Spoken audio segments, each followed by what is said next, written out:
Item ಯಾವುದೇ ಇರಲಿ try ಮಾಡಿ ಆಚಿ ಚಿಕನ್ ಮಸಾಲಾ. ಆಚಿ ಚಿಕನ್ ಮಸಾಲಾ. ಸರ್ಕಾರ ಬಡ ಮಕ್ಕಳಿಗಾಗಿ ಉಚಿತ ಪೌಷ್ಟಿಕ ಆಹಾರ ನೀಡೋಕೆ ಕೋಟ್ಯಂತರ ಹಣ ಖರ್ಚು ಮಾಡ್ತಿದೆ.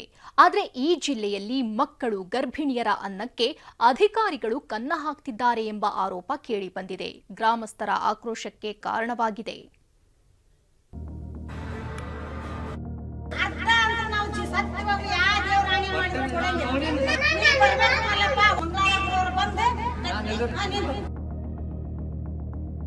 ಇದು ಒಂದು ಮೊಟ್ಟೆಯ ಕತೆ. ಇಷ್ಟೆಲ್ಲ ವಾದ ವಾಗ್ಯುದ್ಧಕ್ಕೆ ಕಾರಣ ಮೊಟ್ಟೆ. ಗದಗ ಜಿಲ್ಲೆ ಮುಂಡರಗಿ ಚುರ್ಚಿಹಾಳ ಗ್ರಾಮದಲ್ಲಿ ಅಂಗನವಾಡಿ ಮಕ್ಕಳಿಗೆ ಸರಿಯಾಗಿ ಪೌಷ್ಟಿಕ ಆಹಾರ ಪೂರೈಕೆ ಆಗುತ್ತಿಲ್ಲವೆಂಬ ಆರೋಪ ಕೇಳಿಬಂದಿದೆ. 3 ತಿಂಗಳಿಂದ ಕೆಲ ಅಂಗನವಾಡಿ ಕೇಂದ್ರಗಳಿಗೆ ಮೊಟ್ಟೆ ಹಣವೇ ಬಿಡುಗಡೆ ಮಾಡಿಲ್ವಂತೆ.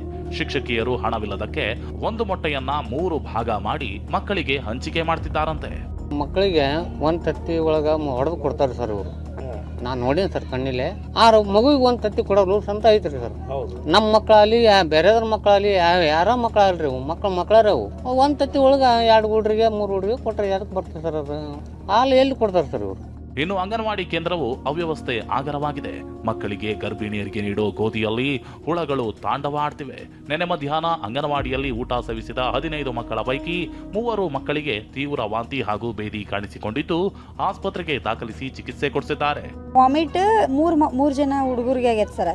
ವಾಮಿಟ್ ಆಗೈತೆ ಸರ್. ಆಮೇಲೆ ಇವತ್ತು ಬೇದಿ ಆಗೈತೆ ಸರ್. ನೀನು ವಾಮಿಟ್ ಆಗಿತ್ತು ತೋರಿಸ್ಕೊಂಬಂದಿವಿ ಸರ್. ನಿನ್ನೆಲ್ಲ ಹುಷಾರಾಗಿದ್ರು ಸರ್. ಇವತ್ತು ಬೆಳಗ್ಗೆಲಿಂದ ಮತ್ತೆ ಡಿಸೆಂಟ್ರ್ ಹತ್ತೈತೆ ಸರ್. ಡಿಸೆಂಟ್ರ್ ಹತ್ತಕ್ಕೆ ಇವತ್ತು ಹೋಗಿ ಮತ್ತೆ ಸಲಾನ್ ಬಟ್ಲೆ ಹಚ್ಚಿಸ್ಕೊಂಡು ಬಂದಿವಿ ಸರ್. ಊಟದಾಗ ಏನೋ ಕಸ್ರ ಹೋಗೈತೆ ಅಂತ ಅಷ್ಟ ಅಂದ್ರು ಸರ್ ಡಾಕ್ಟರ್. ಗ್ರಾಮಸ್ಥರು ಮಾಡಿರುವ ಗೋಲ್ಮಾಲ್ ಆರೋಪವನ್ನ ಅಂಗನವಾಡಿ ಕಾರ್ಯಕರ್ತೆ ತಳ್ಳಿ ಹಾಕಿದ್ದಾರೆ. ಆರೋಪ ಸಾಬೀತಾದ್ರೆ ರಾಜೀನಾಮೆ ನೀಡೋದಾಗಿ ಹೇಳಿದ್ದಾರೆ. 15 ಮಕ್ಕಳದಾಗ 12 ಮಕ್ಕಳಿಗೆ ಏನೂ ಆಗಿಲ್ಲ ಸರ್. 3 ಮಕ್ಕಳಿಗೆ ಅಷ್ಟ ವಾಂತಿ ಭೇದಿ ಆಗೈತೆ ಸರ್. ಅದು ಯಾವಾಗ ಆಗೈತೆ ಅಂತ ಸರ್ 4:30 ಗಂಟೆ ಮ್ಯಾಲೆ ಆಗೈತ್ರಿ. ಏನಿಲ್ಲ ಸರ್, ಕೇಳ್ರಿ ಪಾಲಕರನ್ನ ಕರೆಸ್ರಿ ಸರ್. ಸಹಿ ಮಾಡ್ಯಾರಿ. ಇವಾಗ ಆಪರೇಷನ್ ಕೊಟ್ಟಿನಿ ಸರ್. ನಾನು ಏನಾರ ಗ್ರಾಮ್ಸ್ ಕಡಿಮೆ ಕೊಟ್ಟಿರ ನಾನು ರಾಜೀನಾಮೆ ಕೊಟ್ಟು ಮನೆಗೆ ಹೋಗ್ತೇನೆ ಸರ್. ಹುಳ ಹಿಡಿದ ಆಹಾರ ಸಾಮಗ್ರಿಗಳ ಬಗ್ಗೆ ರಿಯಾಲಿಟಿ ಚೆಕ್ ಇಳಿದ TV9 ಕ್ಯಾಮೆರಾ ಕಣ್ಣಲ್ಲೂ ಹುಳುಗಳು ಪತ್ತೆಯಾಗಿವೆ. ಮಹಿಳಾ ಮತ್ತು ಮಕ್ಕಳ ಕಲ್ಯಾಣ ಇಲಾಖೆ ಹಾಗೂ ಜಿಲ್ಲಾಡಳಿತ ಈ ಬಗ್ಗೆ ಗಮನ ಹರಿಸಬೇಕಿದೆ.